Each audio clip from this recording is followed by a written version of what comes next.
پاکستان کے 79ویں جشن آزادی کے موقع پر کراچی کے مختلف علاقوں میں ہوائی فائرنگ کی زد میں آ کر ایک خاتون جاں بحق اور 70 سے زائد افراد زخمی ہو گئے۔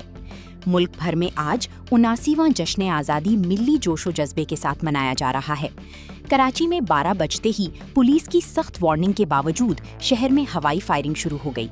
ریسکیو حکام کا کہنا ہے کہ پاپوش صرافہ بازار کے قریب اتفاقیہ گولی چلنے سے 32 سالہ خاتون جاں بحق ہوئی، جس کی شناخت ندا زوجہ چاند عمر کے نام سے ہوئی۔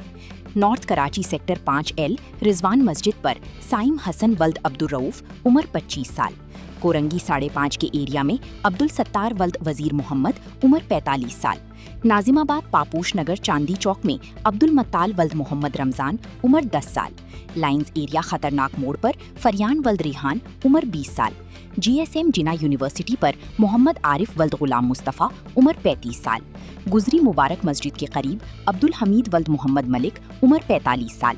آئی چندری گڑھ روڈ حبیب پلازا پر زاہد حسین ولد شوکت حسین عمر 40 سال، صدر اکبر روڈ پر نوشاد احمد ولد سردار احمد عمر 50 سال، پرانی سبزی منڈی ملنگی ہوٹل کے قریب صفیہ ولد سکندر خان عمر 40 سال،